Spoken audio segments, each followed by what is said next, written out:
Hello again, everybody, and welcome to another edition of Browns Latest. I'm Dave Grendzynski, but you could call me Grizzer, and this is where we get you caught up on some of the latest news and the tidbits that are tied to our favorite team in the NFL. That is, of course, the Cleveland Browns, and then we give you our take on the news along the way.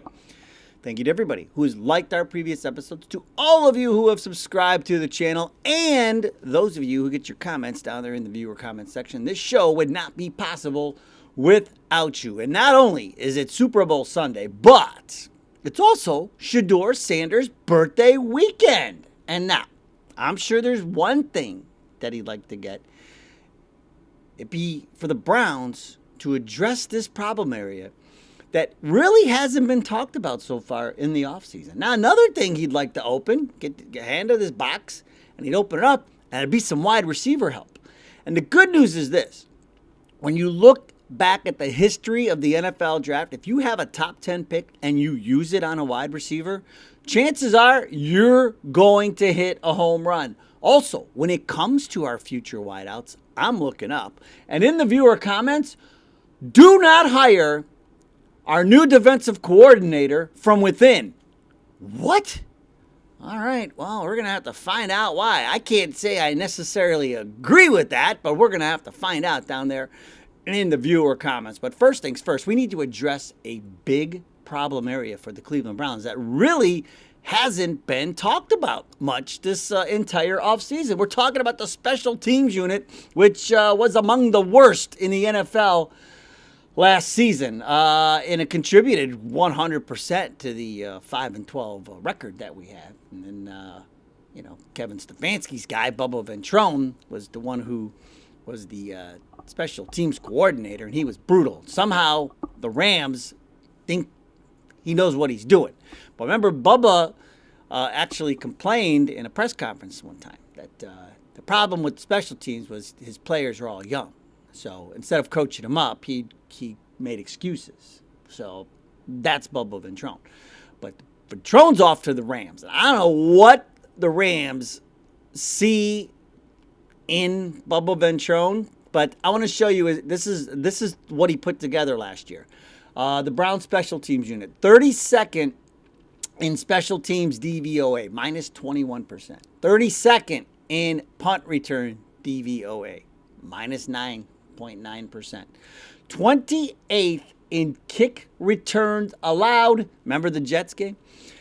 32nd in overall punt coverage. And so when you look around, I mean, and experts will tell you, the special teams were described as a massive weakness and a drag on the team. And so although we know Ventrone is gone, that's step one. We really haven't talked about bringing somebody in. And there's a couple of names still out there that we could consider. And I know, going back to the Baltimore connection, Anthony Levine, he is.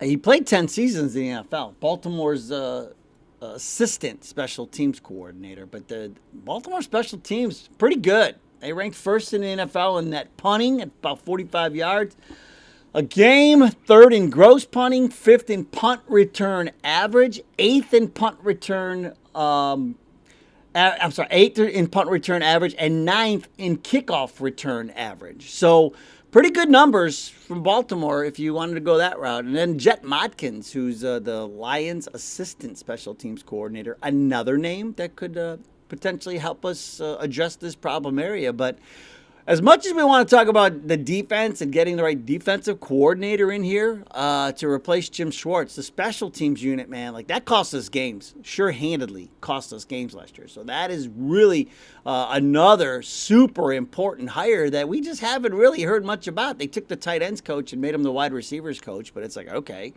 But I haven't heard too much about that. So hopefully here in the next week or so, we will It is a problem of interest for every Browns fan, is that special team situation, because it's been so bad for not even just last year. This is like every year. So you almost wish you had a top 10 pick for like your whole special teams unit, so you could just like find like everybody, the coach and players, they'll put it on the special teams. But we'll see. We'll see if that gets addressed. Now, speaking of top 10 picks, top 10 wide receivers. Now, we have pick number 6, and I would like to get Carnell Tate from the Buckeyes. But the problem is we've got Tennessee and New York Giants picking in front of us, and they need wide receivers. And so I am like, I don't know if Tate's going to make it to us. But there are some other guys we'll talk about in a minute that I really like. But here's the thing about taking a wide receiver in the top 10. We're going to talk. Now, first of all, let's do this. Let's remind you of where we're picking right now. So we have the 2 first-round picks. And then we have a second-round pick, a third-round pick, a fourth-round pick. And then we have the 3 fifth-round picks, which I guarantee you Andrew Berry will be packaging throughout this draft to move up into a higher round. I mean, that's what he mean. He packaged those 5th-round picks to move up to get Shedeur. And so whether it's to move up in the 5th or move up into the 4th or something like that, I think that I don't think we're not going to use all 3 of those 5th-round picks. That would be my guess. I would think we're going to use them to move up. And we got a pick in the 6th round and a pick in the 7th round. Now, what we're going to focus on is that pick 1 in the 6th round. Because, look, if we take a wide receiver at 6, let's take a look at I went the last, I think, 5 drafts to see, okay, top 10 wide receivers taken in the draft. Were they any good? Well, yes, they were. Look at 2021 at number 5, Jamar Chase to the Bengals from LSU. I think we've heard of Jamar Chase. Number 6 overall, Jalen Waddle to the Dolphins from Alabama. And then number 10 overall, Devontae Smith went to the Eagles. And now if A.J. Brown was, I mean, Devontae Smith's a stud. I mean, he shares the spotlight with A.J. Brown. And then in 2022 at number 10, Garrett Wilson, who I would love to see the Browns try to get somehow in a trade, but the asking price is too much. 2023, no wide receivers went in the top 10. So nobody there. But so far, all of these names, very familiar names. We're not done yet. 2024, Marvin Harrison Jr., number 4 overall. That's why he's on that rookie deal, and he was the number 4 overall pick. That's why making a trade for him is going to cost you at least a 1 and maybe even more to get Marvin Harrison. And then last year, Travis Hunter. I mean, his season cut short by injury, but I think we've all heard of Travis Hunter. And so, when you take a wide receiver in the top 10 of the NFL draft, I mean, your chances of getting a guy that you can just plug and play, a bona fide starter, right out of the gate are really good. And so that's why, like, if Tate is there at 6, man, you just have to take Carnell Tate.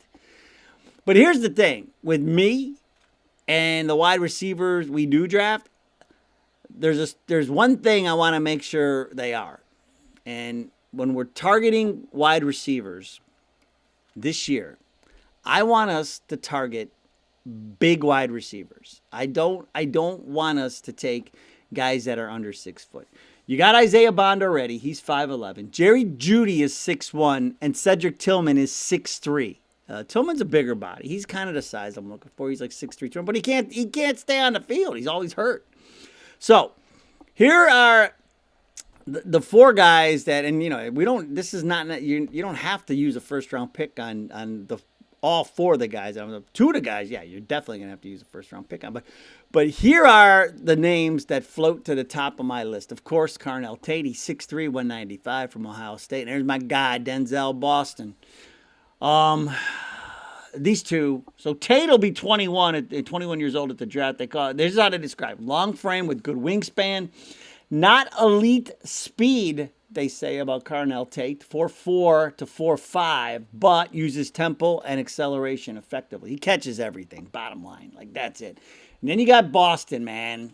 6'4", 209, big frame, physical possession receiver, elite ball skills, contested catchability. He's got a high contested catch career rate. Red zone dominance, man. Consensus wide receiver 4 to 5 in this class, but I see him higher than that, man. I like him way better than Tyson. I like him a little bit better than Lemon. I like that he's a big body. He kind of reminds me of Mike Evans when Evans was coming out. They're projected late first, early second. They got the Browns on this list at 24, man. I think if you don't get Tate at 6, man, we have to pray to the God of skinny punks that Denzel Boston gets to us at 24. Or just go get your guy.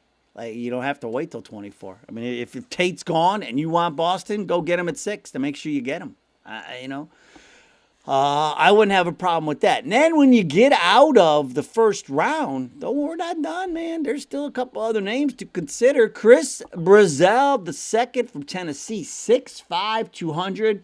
Tall, lean, rangy ex-receiver with the long stride, gliding routes. Excels in boundary alignments and contested catches. I like the guys who can make those contested catches.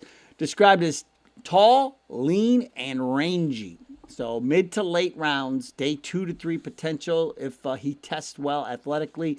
So Chris Brazzell the second. And then there's Jacoby Lane, USC, 6'4", 200. Another long, lean receiver who thrives on contested catches, has a high catch radius. But what they're saying with him is he may need development in strength and route polish. PFF, though, says he's considered to be a big board riser in mid-round. They'll say mid to late rounds, day 2 or 3 value. So there's Brazzell and Lane you can get day 2 or day 3, and, gonna have something special there. So, but for me, the two guys that float to the top are Tate and Boston, man. I want a bigger receiver. We have enough smallish receivers running around. Because even Larvadan's not that big. Guys that fill in. If Floria can make the comeback, he's small too. Like we got enough of the jitterbugs, man. We need some big bodies who can win in the red zone. These contested. Think Mike Evans, man. Go up and get it. 50-50 balls. Shedeur likes to put the ball in a spot for his receiver to go up and get it. He likes to throw those balls. And we need guys who can go up and get those balls. And you get them in here and you get them working with Shedeur throughout the entire offseason. And they can develop that chemistry. Look out. So we have to draft our wide receiver 1, man. We just have to draft that. It has to be either Tate or Boston in my book, man. It has to be. And like we showed you, history shows you pick a wide receiver in the top 10, chances are you got a winner. Now, what's always a winner are the viewer comments, and we will start today with Jay Dussault, who says, and it's like French, Dussault, E-A-U at the end, like New Orleans or something like that. Dussault, like Inspector Clouseau. Dussault. He says, most of the offensive line players in the draft are not first-round picks. If a top 3 wide receiver is available at 6, they should grab him. If not, get Caleb Downs. That's I'm kind of leaning that way with the linemen. As badly as we need the linemen, I mean, we need a number 1 wide receiver. As bad, it's equally as bad. And so that's why if Tate's there, that's what I would consider. I mean, it might be crazy, but go get your guy. I mean, it's a passing league, and we need a wide receiver 1. Grab Boston at 6. It might be crazy. That might be the one that people might scratch their head. But, I mean, I'm with you, man. Like, we definitely need a wide receiver. And the offensive line, like we showed you yesterday, the offensive line prospects run pretty deep. So, it's not a bad idea. I mean, we're gonna have a lot of options here in this draft because of the amount of picks that we have, and because what we're looking for, both of those positions run pretty deep. Anthony Jordan, 2878. There is such a thing at a bad pick at 6, especially when your offensive line is the biggest need you have. Yeah, but like we just said, here's the thing. And Caleb Downs, Jay Dussault mentioned Caleb Downs. That's a guy at 6. If you feel like you could get Boston at 24 to take Caleb Downs, man.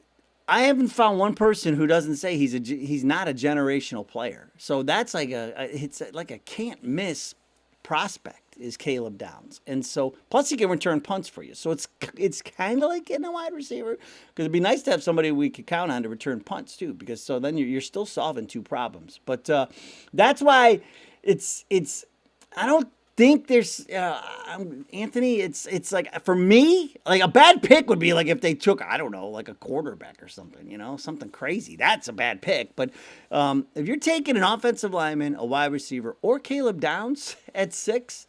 I don't think people would fault you for that because then the argument is this: what if you took the edge from Miami? You got bookends, with Myles Garrett, and now you really got some options on that defense. I mean, we don't. I mean, we do have edge. We have edge players, but I would consider that. I'm not saying I would do something like that, but if he's the best player available at 6, then got to get the best player available. That's what the greatest talent evaluator in that nobody knows except for us, Thrasso Thrasavulu, who he actually got me down the line of this whole offensive line thing the other day because he had talked about Seattle, but I had already talked about New England's one, so I decided let's put them together. And so Thrasso, like he is a big best player available, especially at 6. So if Tate's gone, if Maui Goa's gone, if Fano's gone, like that's where you got to go. I don't know. Might have to just go Caleb Downs here. So it's not out of the question. Now, then there's this option. DJ Air Jamaica 1. DJ Air Jamaica 1 says, trade the 6th pick with Dallas for the 12th and the 20th. Andrew Berry loves to trade back. And so that could be another option where if we get the 6 and Tate's gone, Maui Goa's gone, and Fano's gone. If like the top 3 players on your board are gone and somebody wants to move up and you can pick up an extra first-round pick. So if that meant we have the 12th, the 20th, and the 24th pick, if that's the kind of trade you're talking about, Air Jamaica, then yeah, I would say sure, because now you can really load up on what you need. You can get, you're getting Boston. You're going to get 2 of the top linemen. You're going to get Proctor for left tackle, who I love. And you can grab a pure right tackle. I don't want any more of this nonsense where we're taking a right tackle and turning him into a left tackle and all that. I am so over that. I'm so done with that. I want to draft a pure left tackle. I want to draft a pure right tackle and stick them there for the next 15 years. End of story. And I want DeJuan Jones to be our swing tackle since he worked so hard to learn left tackle. He played right tackle at Ohio State, so he's got that on lockdown. But he could be our swing tackle. I don't want him out there every day because he gets hurt too much. But he's effective when he's out there, and so get him back healthy, and I would make him a swing tackle. But I'm drafting a left tackle and a right tackle. 2 starters. I'm drafting them. Unless we go to, we can sign the free agents, the Green Bay left tackle or something like that. But trading back, if that's what we're talking about here, Air Jamaica, where we keep 24, I'm not giving up 24. But if you want to give me an extra pick somewhere or another second-round pick, a high second-round pick, something like that, I'm interested because what we need in the first 2 rounds for sure, and all the way into the 3rd round, we can find alignment. Some quality. Like we said yesterday, they said there are viable starters going to be out there on the 3rd day of the draft. One Ohio dog says, I'd bring in, and this is what we teased at the top, I'd bring in all new hires for the defensive coordinator spot and the rest of the defensive staff. I wouldn't promote anyone from within. You can't risk lingering animosity after Schwartz's exit, undermining leadership and creating locker room division. I don't think that's the case. These are all professionals. They understand it's a business. And so they'll see where Schwartz is coming from, And as much as they like them, business is business. And so not promoting somebody from within, I think, would go where you're going. One Ohio dog. I think that's where you run the risk of animosity. I think because you bring in somebody new because, it's like this. It's like when,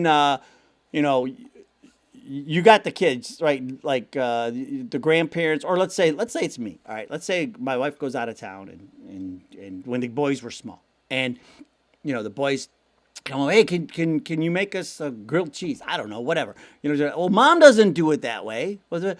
And then you start doing it. Well, mom doesn't do it that way. Mom doesn't do it that way. And it's like now you got problems because you're not doing it the way mom always does it, or mom used to do it, or mom whatever. Like that's what this situation would be if you brought in somebody new. That's what I'm worried about. And so with Tarver, he knows exactly what Jim Schwartz has been doing the last few years with Banda, which I don't know if it'll be Banda. If it is Banda though, he knows exactly what Schwartz has been doing for the last few years. So to me, that's the minimally invasive move to make. And like I keep saying, man, that Tarver, you listen to Tarver, and he is a motivator. So with DC experience, and so that is why I would prefer the in-house move. I think if you went your route, Ohio dog, then that's where you're running the risk of animosity because if the new guy isn't doing, if Zach Orr comes in here and he's not doing what mom always does, then now you're gonna have some problems and you're gonna have people looking over your shoulder, maybe Miles making faces again in the locker room. So that's where I would go. I would 100% go with Tarver on this as far as the defensive coordinator is considered. Okay, now MSTO 1987 says the prediction pen is stupid. Of course, Jim Schwartz is not going to the Raiders for $1 million. Remember, we asked the prediction pen yesterday because it was our first guest question, our first viewer comment question, and they said ask if he's going. If Schwartz is going to stay, and if the answer is no, ask if he's going to the Raiders. Well, we didn't have to ask him if he was staying because we already know he's not staying. So we asked if he was going to the Raiders, and the pen said not for $1 million, which is one of the answers on here, not for $1 million. And so MSTO says the prediction pen is stupid. Of course he's not going to the Raiders for $1 million. He made $5 million or whatever from the Browns last year. Well, MSTO, the prediction pen is not saying he would leave us for $1 million. He's saying it's just in general, it's one of the answers. So it's like, it's just an expression from the prediction pen. So it's like, is Dave going to be the NFL MVP next year? Not for $1 million, meaning like no matter you could pay off the voters with $1 million, and there's no way Dave's still gonna be that's what it's saying. It's just an expression. But I thought it was funny that look at that way. Yeah, no, Schwartz. Although I don't know if he's mad enough, he might go to the Raiders for $1 million to get away from us. He seems like he's that mad. But he's right. I looked it up. It's his contract. Man, it's so hard to find salaries on these coaches.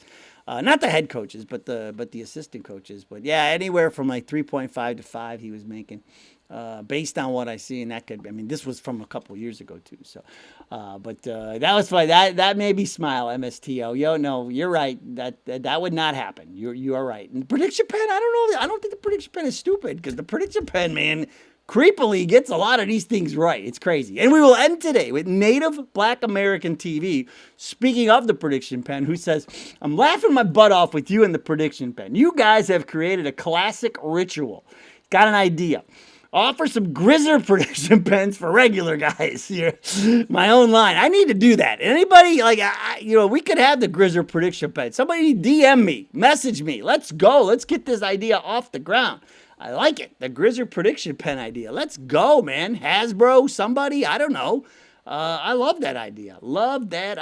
And so that would be fun. I like the prediction pen, man. It's a fun little bit. But all I'll say is it is creepy how right it usually is. It's insane. So